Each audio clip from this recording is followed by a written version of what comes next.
जो मेरा अस्सलाम वालेकुम सत श्री अकाल केम छो नमस्कार का जो एक तरीका है वो पूरे हिंदुस्तान को अंदर ले लेता है। सेक्युलर कंट्री है, सेक्युलर लोग हैं, बस यही मान के मैं अपना हर प्रोग्राम स्टार्ट करता हूं। जब एक हिंदू किसी को नमस्ते करता है तो वो इंसान को नहीं कर रहा, वो उसके अंदर बैठे हुए परमात्मा को देख के कहता है कि नमस्ते, मैं तुम्हारे आगे झुकता हूं। और वो कि हिंदू लोग कहते हैं नमस्ते, नमस्ते का लफ्ज किधर से आता है आपको शायद पता होगा। नमस्ते आता है इदम नममे से। इदम नममे मतलब मैं आपके सामने झुकता हूं, मैं आपकी इबादत करता हूं, बराबर। इदम नममे आप कहना चाहते मैं आपके अंदर ईश्वर की इबादत करता हूं। मिसाल के तौर पे वो आदमी चोर है, वो गलत काम कर रहा है, बलात्कार कर रहा है, आप उसको ईश्वर बोलेंगे? आप ईश्वर को इतना घटिया समझ गए? वो बलात्कार करने वाले इंसान को बोलते हैं आप ईश्वर है। इससे भाईचारगी बढ़ेगी नहीं घटेगी। वो बलात्कार करने वाले को, वो चोर को, वो डाकू को मैं ईश्वर मान रहा हूं, उसके सामने झुक रहा हूं। अल्लाह को क्यों गाली दे रहे, ईश्वर को क्यों गाली दे रहे, खुदा को क्यों गाली दे रहे? इस्लाम में, इस्लाम की भी आपने मिसाल दी, इस्लाम में हम कहते अस्सलामु अलैकुम, अल्लाह ताला से फरमाते इस इंसान पे सलामती दे। चाहे वो अच्छा इंसान है तो भी सलामती देने की बात अच्छी है, चाहे वो चोर या डाकू हो, मैं बोलूंगा अस्सलामु अलैकुम, मैं कह रहा हूं या अल्लाह, या रब, या खुदा, या ईश्वर, या भगवान, इस डाकू पे रहमत फरमा। कुछ बुरी बात है ना? मैं अल्लाह को गाली दे रहा हूं, उसके लिए दुआ दे रहा हूं कि तू गलत काम छोड़ और सही रास्ते पे आ। अगर मैं उसको खुदा मानूंगा तो खुश हो जाएगा, वो और चोरी करेगा, वो और बलात्कार करेगा। कोई भी धर्म में ही नहीं सिखाता। ये धर्म के मानने वाले अपनी खुद की इजाज करते हैं, इसे कहते हैं इनोवेशन, बिदात। जिस तरीके से खुदा ने सिखाया है कि उसकी इबादत करे, उसी तरीके से हमें करना चाहिए। तब्दीली लाएंगे, हम समझ रहे हैं कि भाईचारा बढ़ेगा, भाईचारा नहीं बढ़ेगा, भाईचारा घटेगा। आपने मुझे शुरुआत में नमस्ते कहा। नमस्ते, नमस्ते के क्या मानी है भाई साहब, आप बोल सकते हैं? नहीं पता क्या मानी है? माइक्रोफोन ऑन कीजिए जरा भाई साहब का। नमस्ते मतलब मैं सर झुका के मैं आपको नमन करता हूँ। हाँ, सर झुका के आप मुझे नमन करता हूँ, नमन करता हूं। सर झुका के, सर झुका के मुझे नमन करना शिर्क है, हराम है, प्रोहिबिटेड है। आप मेरे सामने भी सर नहीं झुका सकते, चाहे आप मुझसे मोहब्बत करते हैं, चाहे आप मेरी इज्जत करते हैं, फिर भी आप मेरे सामने सर नहीं झुका सकते। सर झुकाना चाहिए तो सिर्फ खुदा के सामने, अल्लाह के सामने, और मैं खुदा नहीं हूं।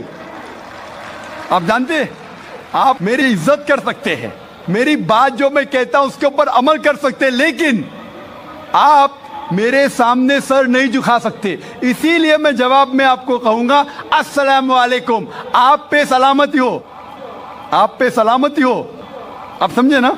मैं आपके सामने झुक नहीं सकता हूं। ये सिर झुकेगा तो सिर्फ अल्लाह के सामने, सिर्फ खुदा के सामने।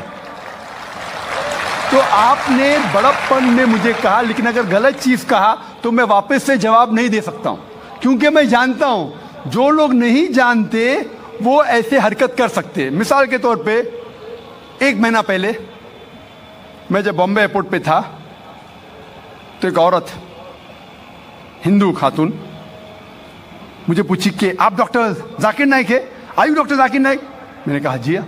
ओ, मैं आपका रोज प्रोग्राम देखती हूँ, मैं दुबई से 25 साल के बाद बम्बई में आ रही हूँ, 25 साल के बाद हिंदुस्तान में आ रही हूँ। उसके सिर पे टीका था, हिंदू औरत थी, बोलती मैं आपके प्रोग्राम देखती हूँ और बहुत अल्हम्दुलिल्लाह तारीफ करने लगी। सारी तारीफ अल्लाह की है, मैं कुछ भी नहीं हूँ। और फिर कहने लगी कि मैं तुम्हारे पैर छूना चाहती हूँ। मैंने कहा कि ये गलत है, शिर्क है। तो बोले क्यों? वही जवाब मैंने दिया, आप जो भी कहो मैं आपकी बात मानूंगी। तो मैंने कहा आप कुरान मजीद पढ़िए, कुरान मजीद पढ़िए और इसके ऊपर अमल कीजिए। और मैंने तकरीर दी है similarities between Islam and Hinduism, इस्लाम और हिंदुइज्म में यकसानियत, और साबित किया है कि हिंदुइज्म में भी लिखा है कि आप सिर्फ एक ईश्वर की इबादत करना चाहिए, जितने ऋषि आने वाले उनमें मानना चाहिए, और मोहम्मद सल्लल्लाहु अलैहि वसल्लम में भी। तो आपको अगर कुरान और वेदा पे अमल करना चाहिए जो यकसा है, आपको एक खुदा में मानना पड़ेगा और आखिरी पैगंबर मोहम्मद सल्लल्लाहु अलैहि वसल्लम पर। अगला सवाल माइक नंबर 1 से। I am Dr. Vivek Kumar Tiwari. I am a dentist by profession. Thank you, Dr. Zakir, for such a nice presentation. आपने आज यहाँ पे जो इस्लाम में खलातीन की पोजीशन की बात की, आपने कहा कि मर्दों को और औरतों को इस्लाम में बराबर का दर्जा दिया गया है। तो मैं आपसे ये जानना चाहूँगा कि एक शादीशुदा औरत अगर अपने शौहर से तलाक लेना चाहती है या उसको तलाक देना चाहती है, तो उसको कितना हक इस्लाम ने दिया है? What are the rights provided by Islam to a woman for giving divorce to her husband? भाई का सवाल है कि इस्लाम में ख़वातीन का कितना हक है कि वो अपने शोहर को डिवोर्स दे सके। डिवोर्स के अगर आप अलग तरीके देखेंगे इन नटशेल, एक है by mutual consent of husband and wife. दोनों अगर चाहते हैं कि अलग हो जाए तो हो सकते हैं। तरीका मैं बता दिया हूँ, तरीका तो पहले बता दिया हूँ, लेकिन कितने डिफरेंट स्टाइल्स। तरीका तो एक ही है, लेकिन अगर मियाँ बीवी राज़ी है या नाराज़ी है उसके 5 तरीके। पहला है कि मियाँ बीवी राज़ी तो प्रॉब्लम ही नहीं। दूसरा तरीका, शोहर देना चाहता है अपने तरफ से तो उसको इख्तियार है। तीसरा, अगर निकाहनामा में लिखा हुआ है कि औरत बीवी भी देना चाहती तो दे सकती है, तो वो भी दे सकती है एक तरफा, लेकिन उसको इख्तियार जब होगा शादी के वक्त। इस्लाम इजाज़त देता है कि शादी के वक्त आप कोई भी कॉन्ट्रैक्ट कर सके जो जायज़ है, जायज़ कॉन्ट्रैक्ट। मिसाल के तौर पे आप ये नहीं कह सकती जो फ़र्ज़ है वो आप नहीं कह सकती का शोर नहीं करना चाहिए, नमाज़ पढ़ना फ़र्ज़ है, वो नहीं लिख सकती मेरा शोर नमाज नहीं पढ़ना चाहिए, वो जायज़ नहीं। मिसाल के तौर पे जो हराम है वो नहीं कह सकती, शराब पीना हराम है, वो ये नहीं कह सकती कि मेरे शोहर को शराब पीना चाहिए, अलाउड नहीं। लेकिन जो ऑप्शनल है, जो मुबाह है, मिसाल के तौर पे तलाक देने का हक मर्द का है, तो ये हक अगर मर्द बोलता है कि मैं मेरी बीवी को देता हूँ, इसे कहते हैं तलाक के तहफ़ीज़ या इस्मा, ये इजाज़त है। अगर शादी के निकाहनामा में औरत कहती है कि मुझे भी हक होना चाहिए तलाक देने का, तो ये भी जायज़ है। तीसरा तरीका। चौथा तरीका, अगर निकाहनामा में औरत ने नहीं लिखा और अगर वो शोहर से अलग होना चाहती तो वो शोहर से कह सकती please I want to separate, मैं अलग होना चाहती हूँ, और शोहर बोलेगा ठीक है आप मुझे नहीं चाहती, मैं आपको आज़ाद करता हूँ, इसे कहते हैं खुला।